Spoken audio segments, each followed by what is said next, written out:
ونتوكل عليه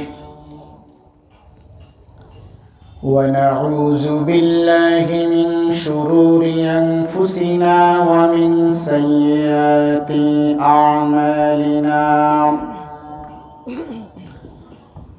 من يهده الله فلا مضل له ومن يضلله فلا هادي له ونشهد أن لا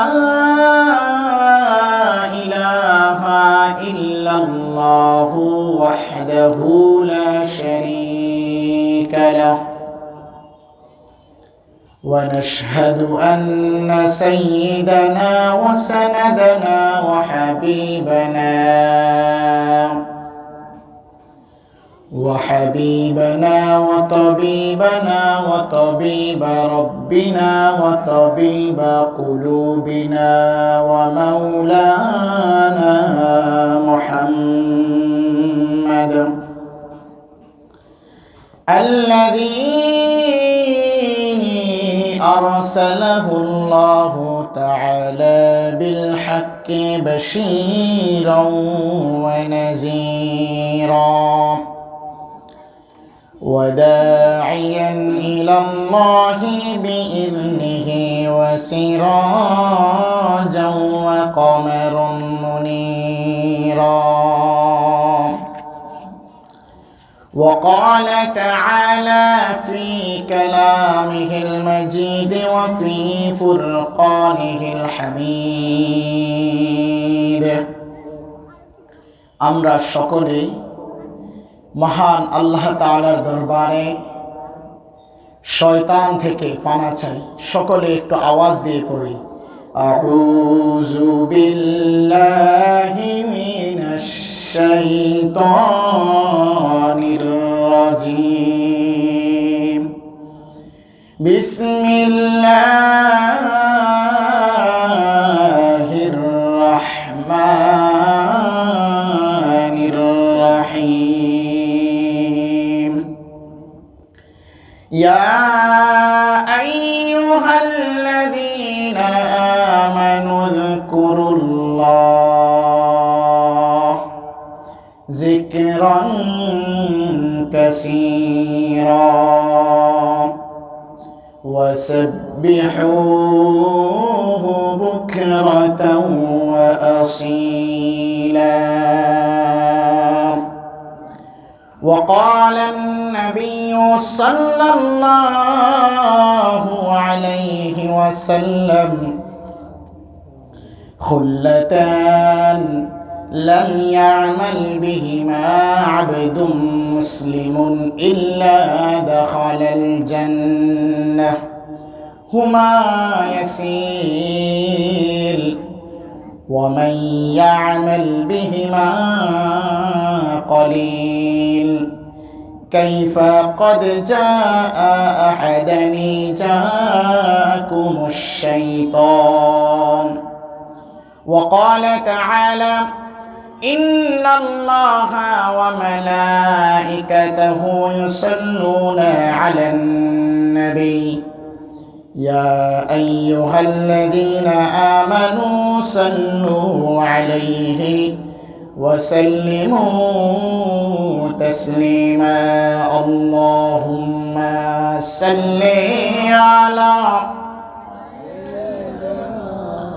مولانا محمد وعلى آله مولانا যে মানুষ মানুষের বেদনায় আজীবন কেঁদেছিলেন মদিনায়, সেই মাঝে সেই মানুষ যদি এত সুন্দর না জানি তাহলে তুমি কত সুন্দর। আল্লাহুম্মা সাল্লি আলা মুহাব্বতি مولانا محمد وعلى آل سيدنا مولانا بلغ العلا بكماله كشف الدجى بجماله حسنت جميع خصاله صلوا عليه وآله একটুখানি জিকির করি লা ইলাহা ইল্লাল্লাহ লা ইলাহা ইল্লাল্লাহ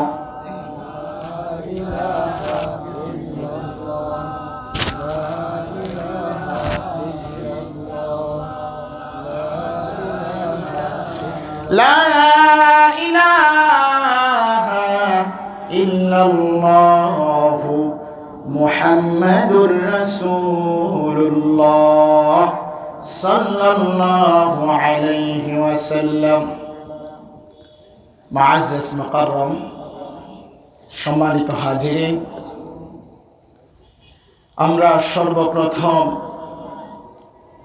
ওই মহান মনিবের দরবারে লাখ কোটি শুকর আদায় করি যে আল্লাহ তাআলা আমাকে, আপনাকে এবং আমাদের সকলকে হাজারো ব্যস্ততার মাঝেও আজকে ঐতিহ্যবাহী চৌরঙ্গী বাজার যুব সমাজের উদ্যোগে তাফসীরুল কোরআন মাহফিলের আয়োজনে আমরা যে সশরীরে সুস্থভাবে উপস্থিত হতে পেরেছি, সেই জন্য মহান আল্লাহ তাআলার দরবারে কালিমাতুশ শুকর আদায় করছি আলহামদুলিল্লাহ। সম্মানিত উপস্থিতি, ঐতিহ্যবাহী চৌরঙ্গী বাজার যুব সমাজের উদ্যোগে 10তম বাৎসরিক তাফসীরুল কোরআন মাহফিলের সম্মানিত সভাপতি জনাব মোহাম্মদ আলী আক্কাস ভূঁইয়া সাহেব, চেয়ারম্যান 7 নং পাইকপাড়া উত্তর ইউনিয়ন পরিষদ, এবং আজকের মাহফিলের মধ্যমণি প্রধান মেহমান হযরত মাওলানা মুহাদ্দিস রফিকুল্লাহ আফসারী, আজকের মাহফিলের প্রধান বক্তা মাওলানা হাফেজ মোহাম্মদ ইউসুফ খন্দকার সাহেব, খতিব আব্বাসিয়া কেন্দ্রীয় জামে মসজিদ, এবং আমার আগে আলোচনা যিনি করেছেন প্রখ্যাত আলেম দ্বীন হাফেজ মোহাম্মদ জাহিদুল ইসলাম, আজকে যারাই আমন্ত্রিত রয়েছেন এবং যারা এখানে উপস্থিত হতে পেরেছি, সকলের প্রতি আমার হৃদয় নিংড়ানো, হৃদয়ের হৃদয় থেকে আন্তরিক সালাম, আসসালামু আলাইকুম ওয়া রাহমাতুল্লাহ। সম্মানিত উপস্থিতি, এখানে আসতে পেরে আমরা কি খুশি না বেজার? সকলে খুশি তো? আপনি একটু লক্ষ্য করে দেখেন, অনেক একেবারেই অবসর মানুষ, কোনো কাজকর্ম নাই, দোকানে পাটে ঘুরতেছে, কিন্তু মাহফিলে আসা তার সৌভাগ্য হয় নাই, ঠিক নয় কি? একেবারেই অবসর, কিন্তু এখন পর্যন্ত মাহফিলে আসতে পারে নাই, তার মানে তাকে আল্লাহ তাআলা কবুল করে নাই, ঠিক নয় কি? আল্লাহ তাআলা আমাদেরকে কবুল করেছেন, রাসূল করিম সাল্লাল্লাহু আলাইহি ওয়াসাল্লামের উম্মত হিসাবে আল্লাহ রাব্বুল আলামিন আমাদেরকে দুনিয়ার মাঝে প্রেরণ করেছেন। সেই জন্য মহান আল্লাহ তাআলার দরবারে আবারও একবার শুকরিয়া আদায় করি আলহামদুলিল্লাহ। প্রিয় উপস্থিতি, আলহামদুলিল্লাহ আমাদের জবান দিয়ে বের হয় না, অথচ রাসূল করিম সাল্লাল্লাহু তাআলা আলাইহি ওয়াসাল্লাম দুরূদ পড়লেন না? রাসূল করিম সাল্লাল্লাহু তাআলা আলাইহি সাল্লাতু ওয়াসসালাম বলেছেন, তার মতো কৃপণ ব্যক্তি, তার মতো বখিল ব্যক্তি আর কোনো মানুষ হতে পারে না যে ব্যক্তি আমি রাসূলের নাম শুনেছে আমার প্রতি একবার হলেও দরুদ পড়লো না, যে ব্যক্তি আমার নাম শোনার পরে একবারও দরুদ পড়লো না, তার মতো বখিল ব্যক্তি, তার মতো কৃপণ ব্যক্তি আল্লাহর এই আসমানের নিচে জমিনের উপরে আর হতে পারে না। প্রিয় উপস্থিতি, সব সময় রাসূল করিম সাল্লাল্লাহু আলাইহি ওয়াসাল্লাম ওনার নাম শোনার সাথে সাথে আমরা একবার দরুদ পাঠ করব। রাজি আছেন তো? আল্লাহ তৌফিক দান করুক, পড়েন আমিন। প্রিয় উপস্থিতি, তো রাসূল করিম সাল্লাল্লাহু তাআলা আলাইহি ওয়াসাল্লাম হাদিসের মধ্যে ইরশাদ করেন, কিয়ামতের ময়দানে এই দুনিয়ার শুরু থেকে শেষ পর্যন্ত আতঙ্কিত যত ঘটনা আছে তার মধ্যে সবচাইতে আতঙ্কিত ঘটনা হচ্ছে কিয়ামত। সবচাইতে আতঙ্কিত ঘটনা কি? কিয়ামত। রাসূল করিম সাল্লাল্লাহু তাআলা আলাইহি ওয়াসাল্লাম বলেন, ও আমার সাহাবারা, এই দুনিয়াকে আল্লাহ রাব্বুল আলামিন সৃষ্টি করেছেন, আবার একদিন ধ্বংস করে দিবেন, কিয়ামত একদিন সংগঠিত হয়ে যাবে। সাহাবারা প্রশ্ন করল, ইয়া রাসূলুল্লাহ, ইয়া হাবিবাল্লাহ, এই যে কিয়ামত কিয়ামত কিয়ামত সংগঠিত হবে, এই কিয়ামতটা কিভাবে সংগঠিত হবে এর একটা ধারণা আপনি একটু আমাদেরকে দেন। রাসূল করিম সাল্লাল্লাহু আলাইহি ওয়াসাল্লাম বলেছেন, এবং কি আল্লাহ রাব্বুল আলামিন পবিত্র কোরআনে কারীমের মধ্যে আয়াতে কারিমা নাযিল করেছেন। আল্লাহ রাব্বুল আলামিন কোরআনে কারীমের মধ্যে বলেছেন, কিয়ামত হওয়ার আগে, কিয়ামত যখন সংগঠিত হবে, আমি আল্লাহ তাআলা এই গোটা দুনিয়াটা ধ্বংস করে দিব। রাসূল করিম সাল্লাল্লাহু তাআলা আলাইহি ওয়াসাল্লাম বলেছেন, কিয়ামত হওয়ার ঠিক আগ মুহূর্তে চন্দ্র আর সূর্যের মাঝে সংঘর্ষ বাজিয়ে দিব। এই পৃথিবীর মধ্যে যত বড় বড় পাহাড়গুলো আছে, এই পাহাড়গুলোকে আলগি দিয়ে জমিনের মধ্যে আছাড় মেরে পাহাড়গুলোকে চূর্ণ বিচূর্ণ করে দিব। এই দুনিয়ার মাঝে 100 তলা, 120 তলা, 150 তলা যত ভবন আছে, রাসূল করিম সাল্লাল্লাহু তাআলা আলাইহি সাল্লাতু ওয়াসসালাম বলেন, ওই আতঙ্কিত ঘটনার আগে আল্লাহ রাব্বুল আলামিন এই সমস্ত ভবনগুলোকে চূর্ণ বিচূর্ণ করে দিবেন, পাহাড়গুলো তুলার মতো উঠতে থাকবে। আল্লাহু আকবার। তো যে কথা বলতেছিলাম, রাসূল করিম সাল্লাল্লাহু আলাইহি ওয়াসাল্লাম বলেন, ওই আতঙ্কিত ঘটনা সবচাইতে ভয়াবহ দিন কিয়ামতের দিন যখন সংগঠিত হবে। কিয়ামতের দিন যখন সংগঠিত হয়ে যাবে, আল্লাহ রাব্বুল আলামিন মানুষগুলোকে একত্রিত করবেন। কিয়ামতের বর্ণনা বলতে গিয়ে রাসূল করিম সাল্লাল্লাহু আলাইহি ওয়াসাল্লাম বলেন, ও আমার সাহাবারা, কিয়ামতের ময়দানটা এত ভয়াবহ হবে, কিয়ামতের ময়দান এত ভয়াবহ হবে, সূর্যটা চলে আসবে মাথার 1 বিগত অথবা 1 মাইল অথবা 1 হাত উপরে। 3টা হাদিসে 3 রকম বর্ণনা আসছে। রাসূল বলেন, কিয়ামতের ময়দানে সূর্য মাথার উপরে চলে আসবে। আজকের এই দুনিয়াতে সূর্য কত লক্ষ লক্ষ মাইল দূরে থাকা সত্ত্বেও গরমের দিনে দেখা যায় আমরা এই সূর্যের তাপ সহ্য করতে পারি না। সূর্যের তাপ সহ্য করতে না পেরে আমরা রুমের মধ্যে এসি লাগাই, রুমের মধ্যে পাখা লাগাই, পাখাও হয় না, এরপরেও আমরা ফ্রিজের ঠান্ডা পানি খাই, গলাটাকে একটু সান্ত্বনা দেই, একটু সুখ দেই, ঠিক নয় কি? প্রিয় উপস্থিতি, রাসূল করিম সাল্লাল্লাহু আলাইহি ওয়াসাল্লাম বলেন, কিয়ামতের ময়দানটা এত ভয়াবহ হবে, এত ভয়াবহ হবে, এত ভয়াবহ হবে, সূর্যটা মানুষের মাথার উপরে চলে আসবে। শুধু সূর্যটা মানুষের মাথার উপরে চলে আসবে না, সূর্যের তাপে মানুষের মাথার মগজগুলো নাক কান দিয়ে পড়তে থাকবে। প্রিয় উপস্থিতি, মানুষগুলো দিশেহারা হয়ে যাবে, মানুষগুলো এদিক সেদিক ছুটাছুটি করবে।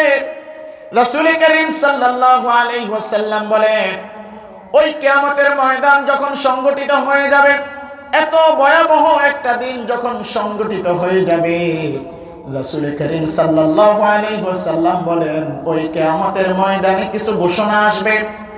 আল্লাহ রাব্বুল আলামিন ওই কিয়ামতের ময়দানে প্রথম ঘোষণা দিবেন,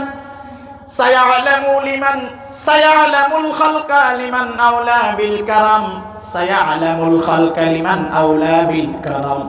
আল্লাহ রাব্বুল আলামিন বলবেন, ও আমার বান্দারা, তোমরা কারা কারা আমার ক্ষমার উপযুক্ত তোমরা এখনই বুঝতে পারবে।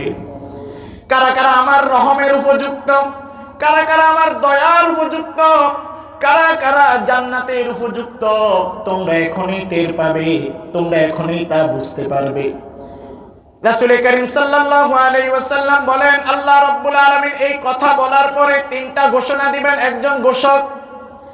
একজন ঘোষক তিনটা ঘোষণা দিবেন। মনোযোগ আছে আপনাদের? আল্লাহ রাব্বুল আলামিন ওই বিভীষিকাময় পরিস্থিতির দিনে যখন ঘোষণা দিবে, আল্লাহ রাব্বুল আলামিন যখন বলবে, সায়ালামুল খালকা লিমান আওলা বিল কারাম, তোমরা কারা কারা আমার রহমতের উপযুক্ত, তোমরা কারা কারা আমার দয়ার উপযুক্ত তোমরা তা এখনই বুঝতে পারবে। আল্লাহ রাব্বুল আলামিন এই কথা বলার পরে একজন ঘোষক তিনটা ঘোষণা দিবে। এক নাম্বার ঘোষণা যখন চলে আসবে, ঘোষক ঘোষণা দিবে। হাদিসের মধ্যে ইরশাদ হচ্ছে, বাইনাল হাম্মাদুনা ফিস সাররাই ওয়াদ দাররা, যারা সুখেও বলেছে আলহামদুলিল্লাহ, দুঃখেও বলেছে আলহামদুলিল্লাহ, বিপদের মধ্যেও আছে, হাজারো বিপদের মধ্যে আছে, তারপরেও যারা বলেছে আলহামদুলিল্লাহ আলহামদুলিল্লাহ, তারা আলাদা হয়ে যাও, তারা আলাদা হয়ে যাও। প্রথম ঘোষণাটা হবে বাইনাল হাম্মাদুন ফিস সাররাই ওয়াদ দাররা, যারা সুখেও বলেছে আলহামদুলিল্লাহ, দুঃখেও যারা বলেছে আলহামদুলিল্লাহ, বিপদের মধ্যে আছে এরপরেও যারা বলেছে আলহামদুলিল্লাহ। দুনিয়াতে যারা আল্লাহর নামের এই শুকরিয়াটা যারা বেশি বেশি করে করেছ, তারা আলাদা হয়ে যাও। রাসূল করিম সাল্লাল্লাহু তাআলা আলাইহি ওয়াসাল্লাম ইরশাদ করেন, ফায়াকুমুন ওয়া হুম কালিল, যখন এই ঘোষণাটা আসবে আলাদা হয়ে যাওয়ার জন্য, ফায়াকুমুন, কিছু মানুষ আলাদা হবে, অল্প কিছু সংখ্যক মানুষ আলাদা হবে, ওয়া হুম কালিল, এদের সংখ্যা একেবারেই অল্প হবে। এরপরে দ্বিতীয় নম্বরে ঘোষণা আবার চলে আসবে। দ্বিতীয় নম্বরে ঘোষণা দিবে, আইনাল মুতাহাব্বানি ফিল্লাহ, আইনাল মুতাহাব্বানি ফিল্লাহ, আইনাল মুতাহাব্বানি ফিল্লাহ, ওই মানুষগুলো কোথায় যারা দুনিয়ার জমিনে একে অপরকে শুধুমাত্র আল্লাহকে রাজি খুশি করার জন্য যারা একে অপরকে ভালোবেসেছে, ওই মানুষগুলো কোথায়? ওই মানুষগুলো আলাদা হয়ে যাও। সুবহানাল্লাহ। প্রিয় উপস্থিতি, ওই মানুষগুলোকে যখন আলাদা হয়ে যাওয়ার জন্য বলা হবে, রাসূল করিম সাল্লাল্লাহু আলাইহি ওয়াসাল্লাম বলেন, ফায়াকুমুন, কিছু মানুষ আলাদা হবে, ওয়া হুম কলিল, কিন্তু এদের সংখ্যা হবে একেবারেই অল্প।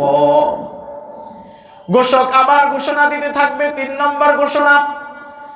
নম্বর ঘোষণাটা যেটা হবে, ঘোষক ঘোষণা দিবে, আইনাল্লাযীনা লা তুলহিহিম তিজারাতুন ওয়ালা বাইউন আন যিকরিল্লাহ, আইনাল্লাযীনা লা তুলহিহিম তিজারাতুন ওয়ালা বাইউন আন যিকরিল্লাহ। ঘোষক 3 নাম্বার ঘোষণা দিবে যে ওই মানুষগুলো কোথায় যাদের ব্যস্ততা দুনিয়ার মধ্যে হাজারো ব্যস্ততা তাদেরকে আল্লাহর জিকির থেকে গাফেল রাখতে পারে নাই, দুনিয়ার ব্যস্ততা যাদেরকে আল্লাহর জিকির থেকে ফিরিয়ে রাখতে পারে নাই, ওই মানুষগুলো কোথায়? ওই মানুষগুলো আলাদা হয়ে যাও। রাসূল বলছেন, ফায়াকুমুন, কিছু মানুষ আলাদা হয়ে যাবে, ওয়া হুম কলিল, কিন্তু এদের সংখ্যা একেবারেই অল্প হবে। প্রিয় উপস্থিতি, এই ঘোষণা 3টা যখন ঘোষণা হয়ে যাবে, 3টা ঘোষণা হওয়ার পরে কিয়ামতের ময়দান থেকে এই 3 শ্রেণীর মানুষদেরকে যখন আলাদা করে দেওয়া হবে, রাসূল করিম সাল্লাল্লাহু তাআলা আলাইহি সাল্লাতু ওয়াস সালাম বলেন, আল্লাহ রাব্বুল আলামিন ওই কঠিন মুসিবতের ময়দানে অন্যান্য মানুষরা যখন বিচারের জন্য অপেক্ষা করতে থাকবে, বিচারের জন্য যখন এদিক সেদিক ছুটাছুটি করতে থাকবে, ওই মানুষগুলোকে আল্লাহ রাব্বুল আলামিন বিনা হিসাবে জান্নাত দিয়ে দিবে। সুবহানাল্লাহ। অন্যান্য মানুষগুলো যখন এদিক সেদিক ছুটাছুটি করবে, সূর্যের তাপে মানুষের মাথার মগজগুলো যখন নাক কান দিয়ে পড়তে থাকবে, হাদিসের মধ্যে এসেছে কিয়ামতবাসীরা সূর্যের এই প্রখর তাপ সহ্য করতে না পেরে মানুষ অস্থির হয়ে যাবে, পেরেশান হয়ে যাবে। মাথার মগজগুলো যখন নাক কান দিয়ে টকবক টকবক করে উতরাতে উতরাতে নাক কান দিয়ে যখন পড়তে থাকবে, মানুষগুলো অস্থির হয়ে যাবে, দিশাহারা হয়ে যাবে। মানুষগুলো হযরত আদম আলাইহিস সালাতু ওয়াস সালামের কাছে চলে যাবে। আদম আলাইহিস সালাতু ওয়াস সালামের কাছে চলে গিয়ে আদম আলাইহিস সালাতু ওয়াস সালামের কাছে বলবে, ওগো আল্লাহর নবী, আপনি তো আমাদের আদি পিতা, আপনি একটু আল্লাহর দরবারে সুপারিশ করেন যাতে আজকের দিনের এই বিভীষিকাময় পরিস্থিতির দিনে আমাদের বিচারটা যাতে আল্লাহ তাআলা দ্রুত করে ফেলে। আদম আলাইহিস সালাতু ওয়াস সালাম বলবে, আমি হতে পারি তোমাদের আদি পিতা, আমি হতে পারি তোমাদের আদি পিতা, কিন্তু আল্লাহ রাব্বুল আলামিনের একটা হুকুম আমি অমান্য করে ফেলেছি। আমি আজকে নিজেই তো জানি না এই কঠিন মুসিবতের দিনে আল্লাহ রাব্বুল আলামিন আমার সাথে কিরকম আচরণ করেন, আমি নিজেই তো জানি না। আমি তোমাদের ব্যাপারে কোনো সুপারিশ করতে পারবো না। আমি নিজেই তো জানি না আজকের এই কিয়ামতের দিনে আল্লাহ আমার সাথে কিরকম আচরণ করেন। কিয়ামতবাসীরা আরো পেরেশানি হয়ে যাবে। কিয়ামতবাসীরা পেরেশান হয়ে গিয়ে চলে যাবে মুসা আলাইহিস সালাতু ওয়াস সালামের কাছে। মুসা আলাইহিস সালাতু ওয়াস সালাম বলবেন, আমি তোমাদের জন্য আল্লাহর দরবারে সুপারিশ করতে পারবো না, তোমরা চলে যাও ঈসার কাছে। ঈসা আলাইহিস সালাতু ওয়াস সালাম বলবেন, না না না, দুনিয়াতে ইহুদিরা আমাকে আল্লাহর সন্তান বলেছে, আমি নিজে জানি না আল্লাহ রাব্বুল আলামিন আজকে কঠিন মুসিবতের ময়দানে আমার সাথে কিরকম আচরণ করেন। আল্লাহু আকবার। কিয়ামতবাসীরা আরো পেরেশান হয়ে যাবে। এদিক দিয়ে সূর্যের তাপে মাথার মগজ টকবক টকবক করে উতরাচ্ছে। মানুষগুলো গামের মধ্যে সাঁতার কাটতে থাকবে। এই বিভীষিকাময় পরিস্থিতির দিনে যখন সমস্ত মানুষ এদিক সেদিক ছুটাছুটি করবে, রাসূল করিম সাল্লাল্লাহু আলাইহি ওয়াসাল্লাম বলছেন, যে ব্যক্তি দুনিয়ার জমিনে আল্লাহর প্রশংসা বেশি বেশি করে করেছে। দ্বিতীয় নম্বরে বলেছেন, যেই ব্যক্তি আল্লাহর জন্য একজন আরেকজনকে ভালোবেসেছে। তৃতীয় নম্বরে রাসূল বলছেন, যেই ব্যক্তিকে দুনিয়ার কোনো ব্যস্ততা আল্লাহর জিকির থেকে গাফেল রাখতে পারে নাই, আল্লাহর জিকির থেকে ফিরিয়ে রাখতে পারে নাই, এই তিন শ্রেণীর মানুষকে আল্লাহ রাব্বুল আলামিন ওই দিনে বিনা হিসাবে জান্নাত দিয়ে দিবে। সুবহানাল্লাহ।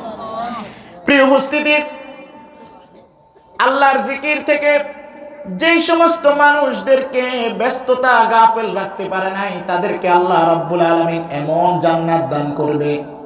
রাসূল সাল্লাল্লাহু আলাইহি ওয়াসাল্লাম বলেন, রাসূল সাল্লাল্লাহু আলাইহি সাল্লাতু ওয়াসসালাম বলেন, ইউরা যাহিরুহু মিন বাতিনিহি, আল্লাহ রাব্বুল আলামিন ওই দিনে তাদেরকে এমন এমন জান্নাত দান করবেন, যে জান্নাত ভিতর থেকে বাহিরে, বাহির থেকে ভিতরে সমস্ত কিছু, সমস্ত নাজ নেয়ামতগুলো জাহান্নামীরা দেখতে পাবে। জাহান্নামীরা ওই সময় দেখে শুধু আফসোস করতে থাকবে, নিজের দিকে নিজে শুধু তীর নিক্ষেপ করতে থাকবে, নিজের শরীরে নিজে শুধু আঘাত করতে থাকবে। আহারে, দুনিয়ার জমিনে আমি বেঁচেছিলাম, কিন্তু আমি কেন আল্লাহর জিকির করলাম না? আল্লাহর জিকির যদি আমি করতাম, তাহলেই তো তাদের সাথে আল্লাহর নিয়ামতগুলো ভোগ করতে পারতাম। প্রিয় উপস্থিতি, একটা শব্দ হচ্ছে হামিম দাল। হামিম দাল আল্লাহ রাব্বুল আলামিনের কাছে এত বেশি পছন্দনীয়। এই হামিম দাল থেকে আল্লাহর একটা নাম হচ্ছে হামিদ। আল্লাহর নাম কি? হামিদ। মূল অক্ষর কি? হামিম দাল। দেখেন এই হামিম দালটা আল্লাহর কাছে কত পছন্দনীয়। হামিম দাল, আল্লাহর একটা নাম হচ্ছে হামিদ, মূল অক্ষর হলো হামিম দাল। এরপরে এই হামিম দ্বারা কুল কায়নাতের নবী, বিশ্ব নবী মুহাম্মদ রাসূলুল্লাহ সাল্লাল্লাহু আলাইহি ওয়াসাল্লাম, তাহার নাম একটা নাম হচ্ছে মুহাম্মদ। মূল অক্ষর হলো হা মিম দাল। এরপরে দেখেন এই মুহাম্মদ, এই রাসূল করিম সাল্লাল্লাহু আলাইহি ওয়াসাল্লামের আরেকটা নাম হচ্ছে আহমদ। হা মিম দাল, হা মিম দাল, এই শব্দটা এত দামি। এই শব্দ দ্বারাই আবার আলহামদুলিল্লাহ, এই শব্দের মূল অক্ষর হলো আলহামদুলিল্লাহর মূল অক্ষর হলো কি হা মিম দাল। প্রিয় উপস্থিতি, আল্লাহর কাছে এই হা মিম দাল এত পছন্দনীয়, হা মিম দাল শব্দগুলো এত পছন্দনীয়। আল্লাহ রাব্বুল আলামিন কোরআনে কারীমের মধ্যে হা মিম দাল এই মূল অক্ষর দ্বারা, এই আলহামদুলিল্লাহ দ্বারা 5টা সূরা নাজিল করেছেন। 1 নম্বর সূরাতুল ফাতিহা, সূরা ফাতিহার শুরুতে কি আলহামদুলিল্লাহ, মূল অক্ষর হা মিম দাল। এরপরে আল্লাহ রাব্বুল আলামিন সূরা আনআম, সূরা কাহাফ, সূরাতুস সাবা, সূরাতুল ফাতির, এই 5টা সূরা আল্লাহ রাব্বুল আলামিন এই মহাগ্রন্থ কোরআনে কারীমের মধ্যে নাজিল করেছেন। সুবহানাল্লাহ। প্রিয় উপস্থিতি, এবার একটু নিজে বিবেক খাটান যে আল্লাহর কাছে হা মিম দালের এই আলহামদুলিল্লাহ কত দাম। প্রিয় উপস্থিতি, রাসূল করিম সাল্লাল্লাহু আলাইহি ওয়াসাল্লাম বলেছেন, যেই ব্যক্তি একবার আলহামদুলিল্লাহ বলে, ওই ব্যক্তি যদি বুঝতে পারত, ওই ব্যক্তি যদি দেখতে পারত একবার আলহামদুলিল্লাহর বিনিময়ে কতগুলো সওয়াব দেওয়া হয়, ওই ব্যক্তি যদি দেখতে পেত, রাসূল বলেন ওই ব্যক্তি একটা সেকেন্ডও বাদ দিত না আলহামদুলিল্লাহ বলা ছাড়া। প্রিয় উপস্থিতি, এই আলহামদুলিল্লাহর কত দাম। কিয়ামতের ময়দানে রাসূল করিম সাল্লাল্লাহু আলাইহি ওয়াসাল্লামকে একটা ঝান্ডা দেওয়া হবে, একটা পতাকা দেওয়া হবে। আল্লাহ রাব্বুল আলামিন রাসূল করিম সাল্লাল্লাহু আলাইহি ওয়াসাল্লামকে একটা পতাকা দান করবেন, একটা ঝান্ডা আল্লাহ রাব্বুল আলামিন রাসূল করিম সাল্লাল্লাহু আলাইহি ওয়াসাল্লামকে দান করবেন। ওই ঝান্ডার নাম হলো আলহামদু। প্রিয় উপস্থিতি, রাসূল করিম সাল্লাল্লাহু আলাইহি ওয়াসাল্লামকে একটা ঝান্ডা দান করবেন, ওই ঝান্ডার নাম দেওয়া হবে লিওয়াউল হামদ। রাসূল বলছেন যেই ব্যক্তির জীবনে আলহামদুলিল্লাহ বেশি হবে, যেই ব্যক্তি সুখে দুঃখে থাকা অবস্থায় বিপদে আছে, এরপরেও যে ব্যক্তি আলহামদুলিল্লাহ বলেছে, ওই ঝান্ডার ওই ব্যক্তি জীবনে যত বেশি আলহামদুলিল্লাহ বলবে, কিয়ামতের ময়দানে আল্লাহ রাব্বুল আলামিন আমাকে যখন লিওয়াউল হামদ নামক ঝান্ডাটা দান করবেন, যেই ব্যক্তির জীবনে আলহামদুলিল্লাহ বেশি ছিল, ওই ব্যক্তি আমার এই ঝান্ডার তত বেশি কাছে হবে। প্রিয় উপস্থিতি, এবার একটু চিন্তা করেন, রাসূল বলছেন যে ব্যক্তি দুনিয়াতে যত বেশি আলহামদুলিল্লাহ বলবে, ওই ব্যক্তি আমার ঝান্ডার তত কাছে হবেন। এবার একটু চিন্তা করেন, আমি আপনি আলহামদুলিল্লাহ বলার কারণে যদি রাসূল সাল্লাল্লাহু আলাইহি ওয়াসাল্লামের ঝান্ডার কাছে হই, পতাকার একেবারে কাছাকাছি হই, তাহলে আমরা কত বড় নিয়ামত একটা পেয়ে যাব। রাসূল সাল্লাল্লাহু আলাইহি সাল্লামের ঝান্ডার কাছে যদি থাকি, রাসূল সাল্লাল্লাহু আলাইহি সাল্লামের পতাকার কাছে যদি আমরা থাকি, তাহলে আমাদের আর কোনো টেনশন আছে কোনো টেনশন? প্রিয় উপস্থিতি, রাসূল বলছেন এই একবার আলহামদুলিল্লাহ যে ব্যক্তি বলবে, একবার আলহামদুলিল্লাহর বিনিময়ে আলহামদুলিল্লাহি তামলাউল মিজান। রাসূল বলছেন আলহামদুলিল্লাহ যে ব্যক্তি একবার বলবে, ওই ব্যক্তির মিজানকে ভরে দেওয়া হয়। মিজান অর্থ হচ্ছে দাড়ি পাল্লা। ওই ব্যক্তির নেক আমলের পাল্লাটা ভরে দেওয়া হয়। এখন আমাদের মাঝে প্রশ্ন আসতে পারে যে হুজুর, পাল্লা তো একবারেই ভরা যায়, আর একবার বললে যদি মিজানের পাল্লাটা ভরে দেওয়া হয়, যদি একবার আলহামদুলিল্লাহ বলার কারণে মিজানের পাল্লাটা যদি ভরেই যায়, তাহলে বারবার আলহামদুলিল্লাহ বললে আর কি লাভ হবে? রাসূল করিম সাল্লাল্লাহু আলাইহি ওয়াসাল্লাম বলছেন, কোন ব্যক্তি একবার আলহামদুলিল্লাহ বলল, তার মিজানের পাল্লাটাকে ভরে দেওয়া হলো। দ্বিতীয়বার যখন আলহামদুলিল্লাহ বলবে, আল্লাহ রাব্বুল আলামিনের কিছু ফেরেশতা আছে, আল্লাহ রাব্বুল আলামিনের দরবারে যখন আলহামদুলিল্লাহ শব্দটা উচ্চারণ করবে, ওই ফেরেশতাগুলো এই আলহামদুলিল্লাহর বিনিময়ে যে সওয়াবটুকু আল্লাহ তাআলা দান করবেন, এই সওয়াবটুকু দ্বারা জান্নাতের যত নাজ নেয়ামত ক্রয় করা যায়, ওই নাজ নেয়ামত ক্রয় করে ওই ব্যক্তির আমল নামায় ওই ব্যক্তির জন্য জান্নাতের ওই ঘরের মধ্যে নাজ নেয়ামতগুলো ক্রয় করে সাজিয়ে রাখবেন। সুবহানাল্লাহ। প্রিয় উপস্থিতি, রাসূল কারীম সাল্লাল্লাহু আলাইহি ওয়াসাল্লাম বলছেন, কিয়ামতের ময়দানে যখন ঘোষণা হবে, আইনাল্লাযীনা লা তুলহিহিম তিজারাতুন ওয়ালা বাইউন আন যিকরিল্লাহ, কিয়ামতের ময়দানে যখন ঘোষণা হবে, যাদেরকে জীবনের কোনো ব্যস্ততাই তাদের এই জিকির থেকে গাফেল রাখতে পারে নাই, তারা আলাদা হয়ে যাও। ওই দিন মানুষগুলো বুঝতে পারবে যে জিকিরের কত দাম, জিকিরের কত দাম। দুনিয়ার জীবনে যদি আমি জিকির করতে পারতাম তাহলে তো আজকে বিনা হিসাবে জান্নাতে চলে যেতে পারতাম। মানুষগুলো তখন নিজের দিকে আঁকড়াতে থাকবে। ওই মুহূর্তে সাহাবারা কান্নায় বেহুশ হয়ে পড়লেন। সাহাবারা কান্না শুরু করলেন, ইয়া রাসূলুল্লাহ, ইয়া হাবিবাল্লাহ, আপনি আমাদেরকে কয়েকটা জিকির আপনি আমাদেরকে শিক্ষা দিয়ে দেন, কয়েকটা আমল আপনি আমাদেরকে শিক্ষা দিয়ে দেন, যেগুলো করলে আমরা অনায়াসেই জান্নাতে চলে যেতে পারবো। রাসূল সাল্লাল্লাহু আলাইহি ওয়াসাল্লাম কিছুক্ষণ চুপ হয়ে থাকলেন। পরবর্তীতে রাসূল কারীম সাল্লাল্লাহু আলাইহি ওয়াসাল্লাম বলছেন, কিছুক্ষণ চুপ থেকে রাসূল সাল্লাল্লাহু আলাইহি ওয়াসাল্লাম বলছেন, খুল্লাতান লাম ইয়ামাল বিহিমা আবদুম মুসলিম ইল্লা দাখালাল জান্নাহ হুমা ইয়াসিল ওয়া মান ইয়ামাল বিহিমা কলিল কাইফা কদ জাআ আহাদানি জাআকুমুশ শাইতান। রাসূল কারীম সাল্লাল্লাহু আলাইহি ওয়াসাল্লাম সাহাবাদেরকে উদ্দেশ্য করে বলছেন, ও আমার সাহাবারা, তোমরা যে জান্নাতে যাওয়ার জন্য কান্না করতেছো, পাগল পাড়া হয়ে আছো, আমি রাসূল সাল্লাল্লাহু আলাইহি ওয়াসাল্লাম তোমাদের উদ্দেশ্যেই বলছি।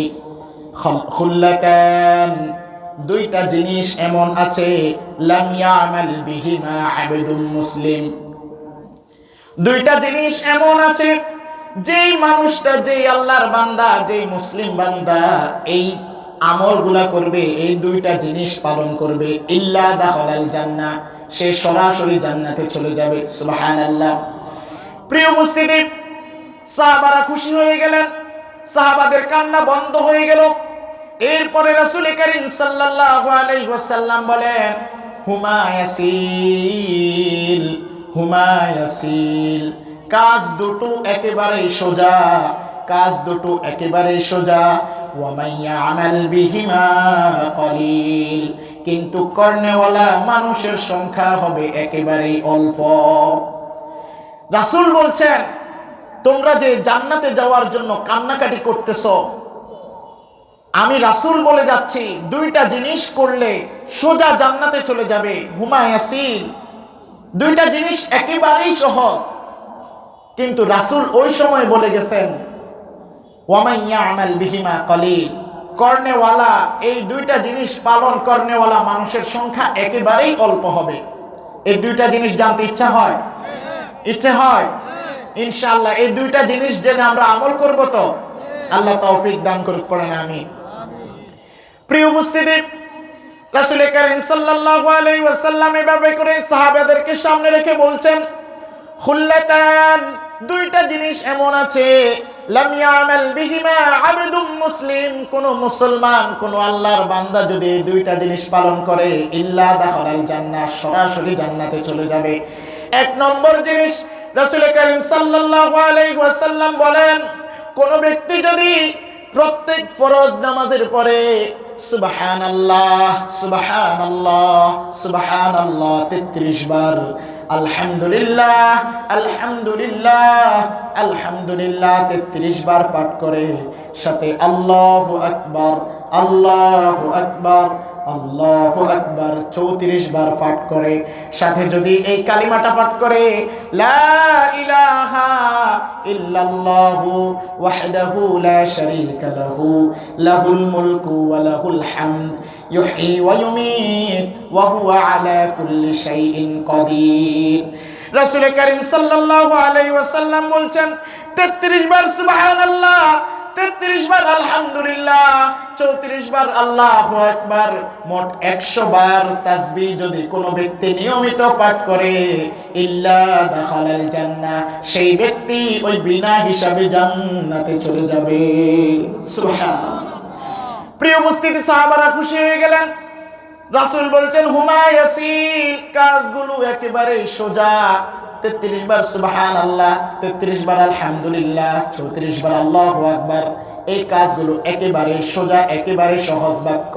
হুমা ইয়াসির, হুমা ইয়াসির, একেবারে সোজা। ওয়া মান ইয়ামাল বিহিমা কলিল, কিন্তু করনেওয়ালা মানুষের সংখ্যা একেবারে অল্প। সাহাবারা অবাক হয়ে গেলেন, ইয়া রাসূলুল্লাহ, ইয়া হাবিবাল্লাহ, একেবারে সোজা আমল করলেই জান্নাতে চলে যাবে বিনা হিসাবে, আল্লাহর সামনে হিসাব দিতে হবে না, বিনা হিসাবে জান্নাতে চলে যাবে। মানুষ কাইফা, মানুষ কেন এটা করবে না? এত সহজ আমলটা মানুষ কেন করবে না? দেখেন রাসূল সাল্লাল্লাহু আলাইহি ওয়াসাল্লাম বলছেন, কদ জাআ আহাদানি জাআকুমুশ শাইতান, কদ জাআ আহাদানি জাআকুমুশ শাইতান, একেবারে সোজা আমল করলেই জান্নাতে চলে যাবে, কিন্তু অল্প কিছু সংখ্যক মানুষ এটা করবে। কারণ মানুষ যখন সালাম ফিরাবে, কদ জাআ আহাদানি জাআকুমুশ শাইতান, মানুষ নামাজ পড়ে যখন আসসালামু আলাইকুম ওয়া রাহমাতুল্লাহ, আসসালামু আলাইকুম ওয়া রাহমাতুল্লাহ, ডান বামে যখন সালাম ফিরিয়ে ফেলবে, শয়তান সাহেব ওই মানুষটার কাছে চলে আসবে, যে তোমার ব্যবসায়ীর কাছে চলে এসে বলবে, তোমার কাস্টমার দাঁড়িয়ে আছে, হুজুরের কাছে বলে, হুজুরের কাছে চলে আসবে যে তোমার পাইকপাড়া মাঠে একটা মাহফিলের দাওয়াত আছে, তুমি উঠে যাও, উঠে যাও, তোমার কাজ আছে। মানুষদেরকে সালাম ফিরানোর সাথে সাথে কদ জাআ আহাদানি জাআকুমুশ শাইতান, রাসূল বলছেন এই আমলগুলো মানুষ করবে না, কারণ মানুষগুলো শয়তানের ধোঁকায় পড়ে যাবে। এখন আপনাদের কাছে প্রশ্ন, আপনারা কি এটা উপলব্ধি করতে পারতেছেন? কিছু মানুষ আছে দেখবেন, আসসালামু আলাইকুম রাহমাতুল্লাহ, আসসালামু আলাইকুম রাহমাতুল্লাহ, সালাম ফিরিয়ে সাথে সাথেই বের হয়ে যায়, আছে না নাই? প্রিয় উপস্থিতি, দেখেন রাসূল বলছেন একেবারে সহজ কাজ, কিন্তু করনেওয়ালা মানুষের সংখ্যা একেবারেই অল্প হবে। কারণ সালাম ফিরানোর সাথে সাথেই শয়তান এসে তার কোনো একটা ব্যস্ততার কথা মনে করিয়ে দেয়, আর ব্যস্ততার কথা যখন মনে করিয়ে দেয়, ওই ব্যক্তি এই তাসবিহগুলো পড়া থেকে মাহরুম হয়, জান্নাত থেকে, জান্নাতে ঢোকা থেকে মাহরুম করে দেয় শয়তান। প্রিয় উপস্থিতি, এই জন্য এই একটা আমল আজকে আমরা মাহফিল থেকে নিয়ে যাব। 1 নম্বর সুবহানাল্লাহ 33 বার, আলহামদুলিল্লাহ 33 বার, আল্লাহু আকবার 34 বার। এই আমলগুলা শিখতে কি মুফতি হওয়া লাগে? কামেল পাশ করা লাগে? আলেম হওয়া লাগে? সাধারণ মানুষ আপনারা এটা করতে পারবেন না? প্রিয় উপস্থিতি, আল্লাহ তৌফিক দান করুক, পড়েন আমিন। সাহাবায়ে কেরাম বলছেন, ইয়া রাসূলুল্লাহ, এবার দ্বিতীয় কাজটা বলেন। প্রিয় উপস্থিতি, রাসূল করিম সাল্লাল্লাহু আলাইহি ওয়াসাল্লাম বলেন, কুল্লাতান লাম ইয়ামাল বিহিমা আবদুন মুসলিম, দ্বিতীয় কাজটাও একেবারে সোজা, একেবারে সহজ, যে আল্লাহর বান্দা দ্বিতীয় নম্বর কাজটা করবে, ইল্লা দাখালাল জান্নাহ, ওই আল্লাহর বান্দা জান্নাতে চলে যাবে। হুমা ইয়াসিল, এই দ্বিতীয় কাজটা একেবারে সহজ। লাম ইয়ামাল বিহিমা ওয়া মান ইয়ামাল বিহিমা কলিল, কিন্তু করনেওয়ালা মানুষের সংখ্যা হবে একেবারেই অল্প। আল্লাহ রাসূল বলছেন, ও আমার সাহাবারা, দ্বিতীয় নম্বর কাজটা হচ্ছে, যেই ব্যক্তি ঘুমাবার সময় যখন শুয়ে যাবে, ওই সময় যেই ব্যক্তি সুবহানাল্লাহ 33 বার, আলহামদুলিল্লাহ 33 বার, আল্লাহু আকবার 34 বার পাঠ করে যেই ব্যক্তি ওই রাত্রিটা যাপন করবে, যেই ব্যক্তি প্রত্যেক দিন রাতে এই আমলটা করবে, মৃত্যু পর্যন্ত যদি এই আমলটা ইতমিনানের সাথে, আল্লাহকে ভয় করে, আল্লাহকে ভালোবেসে যদি এই আমলটা করে থাকে, রাসূল বলছেন ইল্লা দাখালাল জান্নাহ, ইল্লা দাখালাল জান্নাহ, ওই ব্যক্তি বিনা হিসাবে সরাসরি জান্নাতে চলে যাবে।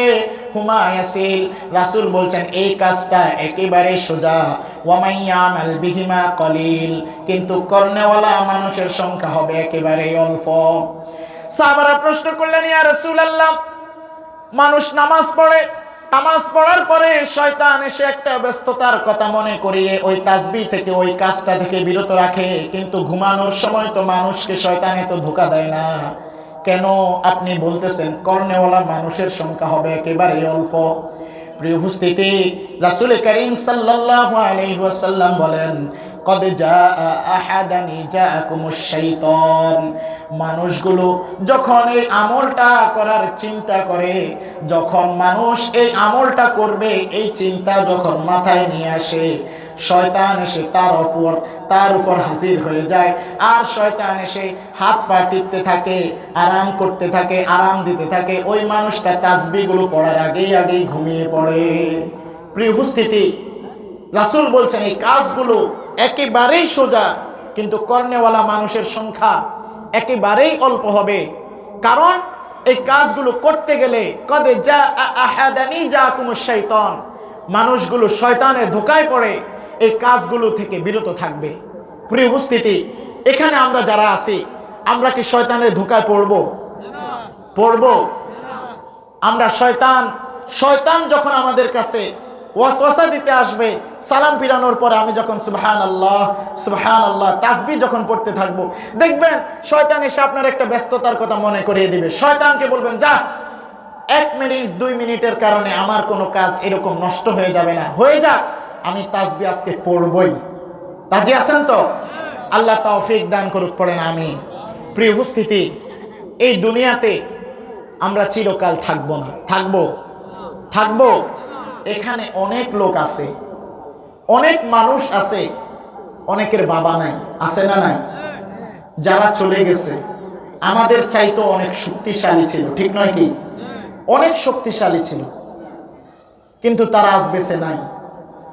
মরে যাওয়ার পরে তারা কি একদিনের জন্য বাড়িতে আসতে পারছে? আসছে কোনোদিন? আসবে? আসার সম্ভাবনা আছে? আসবে না। এই যে আমরা আছি, আমরাও একদিন চলে যেতে হবে। এজন্য রাসূল বলছেন, মুতু ক্বাবলা মাউতিকুম, তোমার আসল মৃত্যু হওয়ার আগে তুমি একটু নিজে একবার মরো, নিজে একটু চিন্তা করো, এই যে আমি মরে গেলাম, আমার মৃত্যুর কিছুক্ষণ পরেই ঘর থেকে বের করে দিবে, আমার শরীর থেকে জামা কাপড়গুলো খুলে ফেলবে, মানুষ কবর করার জন্য প্রস্তুতি নিবে, 2-1টা দিন আমার জন্য কান্না করবে, এরপরে আমার ছেলেমেয়েরা সবকিছু ঠিক আগের মতো, আমার কথা একদিনের জন্য মনেও করবে না, ঠিক নয় কি? যারা চলে গেছে তাদের কথা কি এখন ওই রকম ভাবে মনে হয়? তাদের জন্য কি দুনিয়ার কোনো ব্যস্ততা, কোনো কাজ বসে আছে? কাজ তো কাজের গতিতে চলতেছে, ঠিক নয় কি? প্রিয় উপস্থিতি, আমরা মাহফিলে আসছি, কিছু নিয়ে যাই, একটু চিন্তা করি আজকে যে আমি তো চলে যাব, চলে যাওয়ার সময় আমি কি নিয়ে যাব? কিছু নিতে পারবেন? কাপড়ের কি পকেট আছে? কিছুই নিতে পারবেন না। বরং আপনার শরীর থেকে আপনার এই গায়ের জামাটা পর্যন্ত কেটে কেটে খুলে ফেলবে, ঠিক নয় কি? কিছুই নিয়ে যেতে পারবেন না। এজন্য সময় থাকতে সময়ের মূল্য দেই। প্রিয় উপস্থিতি, আজকে আমাদের পরকালের কোনো চিন্তা নাই, পরকালে গিয়ে কি করব এই ব্যাপারে কোনো চিন্তা নাই, মাথা ঘামানি নাই।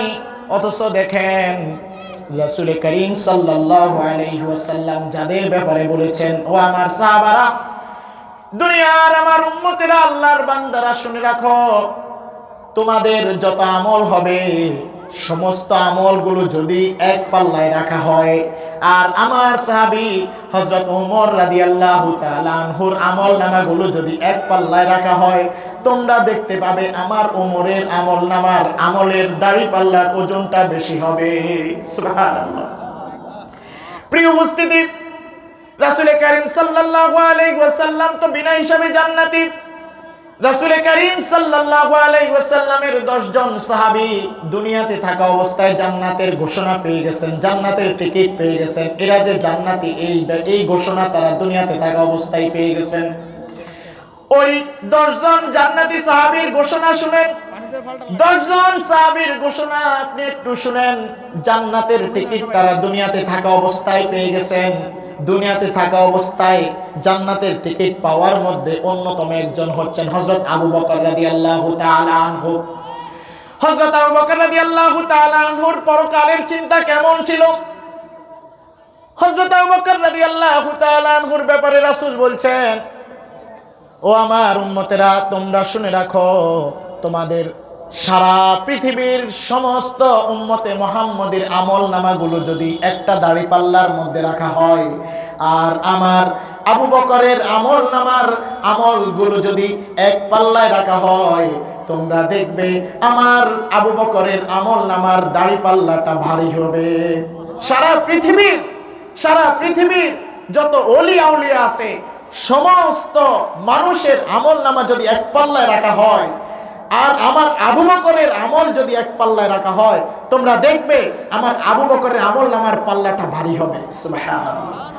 প্রিয় উপস্থিতি, একটু দেখেন তাদের জীবনের দিকে, তাদের পরকালের চিন্তা কেমন ছিল। হযরত আবু বকর রাদিয়াল্লাহু তাআলা আনহু মসজিদে নববীর মধ্যে নামাজ পড়তেছিলেন, ফজরের নামাজ পড়তেছিলেন। ফজরের নামাজ পড়া অবস্থায় ইহুদির বাচ্চা আবু লুলু এসে হযরত আবু বকর রাদিয়াল্লাহু তাআলা আনহুর পেটের মধ্যে ধারালো ছুরির আঘাতে আবু বকরকে ঘাই দিয়ে আবু বকর রাদিয়াল্লাহু তাআলা আনহুর পেট থেকে তার নাড়ি বুড়িগুলো বের করে ফেললেন। হযরত আবু বকর রাদিয়াল্লাহু তাআলা আনহু সিজদার মধ্যে আবু বকরের আঘাতে আবু বকরের পেটের মধ্যে ইহুদির বাচ্চা আবু লুলু যখন ছুরির আঘাতে নাড়ি বুড়িগুলি যখন বের করে ফেললেন মসজিদে নববীর মধ্যে, আবু বকর অজ্ঞান হয়ে গেলেন, দিশেহারা হয়ে গেলেন। দিশেহারা হওয়ার পরে আবু বকরের কোনো হুঁশ নাই, তার কোনো জ্ঞান নাই। অন্যান্য সাহাবীরা গামছা লুঙ্গি দিয়ে আবু বকরের পেটটা বেঁধে ফেলেছে। এক সাহাবীর রানের উপরে মাথাটা, আবু বকরের মাথাটা এক সাহাবীর রানের উপরে রেখে আবু বকরকে শুয়ে রাখা হলো। আবু বকর অচেতন অবস্থায় আছে। অচেতন অবস্থা আবু বকর রাদিয়াল্লাহু তাআলা আনহু। কিছুক্ষণ পরে আবু বকর রাদিয়াল্লাহু তাআলা আনহুর যখন একটু হুঁশ এলো, তিনি দেখতে পেলেন যে এক সাহাবীর রানের উপরে মাথা। আবু বকর রাদিয়াল্লাহু তাআলা আনহু ওই সাহাবীর রানের উপর থেকে মাথাটা জমিনের মধ্যে রেখে আবু বকর রাদিয়াল্লাহু তাআলা আনহু জমিনের মধ্যে মাথাটা এইভাবে ঘষতেছেন আর বলতেছেন, ওরে আবু বকর, তুই কি আল্লাহর দরবারে নিজের জীবনের গুনাহগুলোকে ক্ষমা করাতে পারছস কিনা? যদি আল্লাহর দরবারে নিজের জীবনের গুনাহগুলোকে ক্ষমা করাতে না পারস, তবে তুই মনে রাখিস তোর জন্য জাহান্নামের ভয়ঙ্কর জাহান্নামের শাস্তি অপেক্ষা করছে। আল্লাহু আকবার। আবু বকরের এই চিন্তা, যিনি দুনিয়াতে থাকা অবস্থায় জান্নাতের টিকিট পেয়ে গেছেন, আর আমার আপনার অবস্থা দেখেন। প্রিয় উপস্থিতি, রাসূলের আরেক বিখ্যাত সাহাবী, জলিলে কদর সাহাবী হযরত ওমর রাদিয়াল্লাহু তাআলা আনহু মাঝে মাঝে পাহাড়ের মধ্যে বনের মধ্যে বের হয়ে যেতেন। বনের মধ্যে বের হয়ে গিয়ে হযরত ওমর ফারুক রাদিয়াল্লাহু তাআলা আনহু তিনি গাছের দিকে তাকিয়ে বলতেন, ওরে ওরে ওমর, তুই কেন মানুষ হলি? ওমর রাদিয়াল্লাহু তাআলা আনহু দুনিয়াতে থাকা অবস্থায় জান্নাতের টিকিট পেয়ে গেছেন। ওই জান্নাতের টিকিট পাওয়া সাহাবী তিনি পাহাড়ের মধ্যে জঙ্গলের মধ্যে একাকী গিয়ে নিজেকে ধিক্কার দিয়ে বলতেছেন, ওরে ওমর, তুই কেন মানুষ হলি? তুই কেন মানুষ হয়ে দুনিয়াতে জন্মগ্রহণ করলি? তুই যদি এই গাছের পাতা হয়ে যদি দুনিয়াতে আসতি, তাহলে আল্লাহর সামনে হিসাব দেওয়ার জন্য দাঁড়াতে হতো না। তুই কেন মানুষ হয়ে দুনিয়ার মাঝে আসলি? মানুষ হয়ে দুনিয়ার মাঝে যে আসলি, আল্লাহর সামনে তুই কি হিসাব দিবি? নিজেকে নিজে এভাবে করে ধিক্কার দিতেন। আর আমি আপনি আজকে দেখেন হাজারো হাজারো গুনাহ করতেছি, কোনো একটু চিন্তাও করি না যে আমার পরকালীন জীবনে কি হবে। এখন তো মাশাআল্লাহ কিছু কিছু মুসলমানের মুখে শোনা যায় যে মুসলমান যখন হয়েছি, যত পাপ করি আর না করি, একদিন না একদিন জান্নাতে যাব। এরকম চিন্তা অনেক মুসলমানের মস্তিষ্কে আছে না নাই? আছে। অনেককে বলে যে মুসলমান তো হয়েছি, একদিন না একদিন জান্নাতে যাবই। প্রিয় উপস্থিতি, একটু কথা বলে শেষ করি। সময় প্রায় শেষ। প্রিয় উপস্থিতি, আল্লাহ রাব্বুল আলামিন যখন মানুষদেরকে বিচার কার্য সম্পাদন হওয়ার পরে আল্লাহ রাব্বুল আলামিন জান্নাতীদেরকে জান্নাতে দিবেন, জাহান্নামীদেরকে যখন জাহান্নামে দিবেন, আল্লাহ রাব্বুল আলামিন ফেরেশতা, জান্নাতের একজন ফেরেশতা জাহান্নামের একজন ফেরেশতাকে ডাক দিবেন, ও আমার ফেরেশতা তুমি আমার কাছে আসো।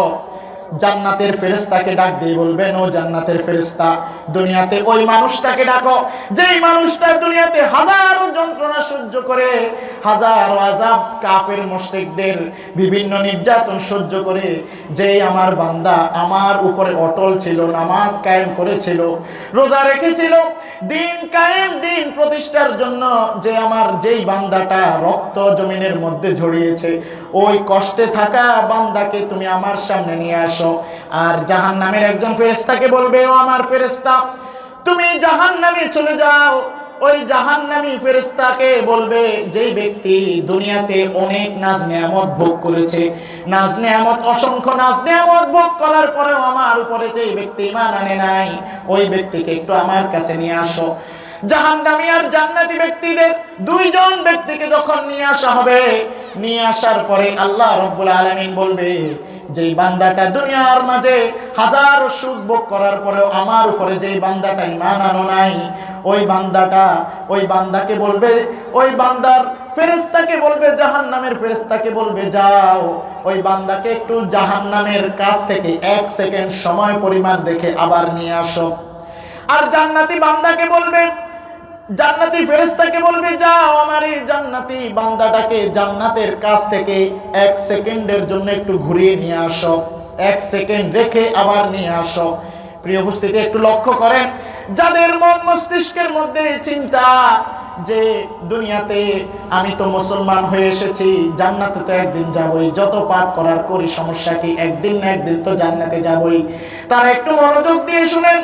প্রিয় উপস্থিতি, আল্লাহ রাব্বুল আলামিন যখন জাহান্নামের ফেরেশতাকে অর্ডার করবে, যাও তাকে একটু জাহান্নামের কাছ থেকে 1 সেকেন্ড সময় পরিমাণ রেখে তাকে একটু জাহান্নামের কাছ থেকে আমার কাছে নিয়ে আসো। আল্লাহর অর্ডার মোতাবেক জাহান্নামের ফেরেশতা যখন তাকে নিয়ে যাবে জাহান্নামের কাছে, জাহান্নামের পাড়ের মধ্যে 1 সেকেন্ড পরিমাণ সময় রেখে আল্লাহর সামনে আবার নিয়ে আসবে। আল্লাহ রাব্বুল আলামিন তখন ওই বান্দাকে জিজ্ঞাসা করবে, ও বান্দা, দুনিয়াতে কি কি নাজ নেয়ামত আমার ভোগ করেছো, দুনিয়াতে কি কি সুখ তুমি আমার ভোগ করেছো, একটু আমার কাছে বলো, একটু আমার কাছে বর্ণনা দাও। প্রিয় উপস্থিতি, রাসূল করিম সাল্লাল্লাহু আলাইহি ওয়াসাল্লাম হাদিসের মধ্যে বর্ণনা করছেন, ওই ব্যক্তি আল্লাহর সামনে তখন থতমত খেয়ে যাবে। জাহান্নামের এই আযাব দেখে ওই ব্যক্তি দুনিয়ার সমস্ত সুখ শান্তিগুলো ভুলে যাবে। তখন বলবে, আল্লাহ, দুনিয়াতে আমি কোনো সুখ শান্তি ভোগ করি নাই, আমি অনেক কষ্টে ছিলাম। প্রিয় উপস্থিতি, আর এই জান্নাতি বান্দাকে যখন জিজ্ঞাসা করবে যে, জান্নাতি বান্দা তুমি কি কি কষ্ট ভোগ করেছো দুনিয়ার মাঝে, একটু আমার কাছে বর্ণনা দাও। জান্নাতি বান্দাকে যখন জিজ্ঞাসা করবে, জান্নাতি বান্দার প্রশ্নের উত্তর হবে যে, আল্লাহ, দুনিয়াতে আমি কোনো কষ্টে ছিলাম না, আমি অনেক সুখে ছিলাম, অনেক সুখে ছিলাম। প্রিয় উপস্থিতি, এই ঘটনাটা এই জন্য বলেছি, যারা চিন্তা করেন জাহান্নামের আযাব সহ্য করতে পারবেন, জান্নাতে চলে যেতে পারবেন না, 1 সেকেন্ডের আযাব সহ্য করার ক্ষমতা কারো নাই। প্রিয় উপস্থিতি, যতটুকু আলোচনা করেছি কোরআন এবং হাদিস থেকে আলোচনা করেছি, এর মাঝে যদি কোনো ভুল ভ্রান্তি হয়ে থাকে আপনারাও ক্ষমা করে দিবেন। মহান আল্লাহ তাআলার কাছেও ক্ষমা চাই।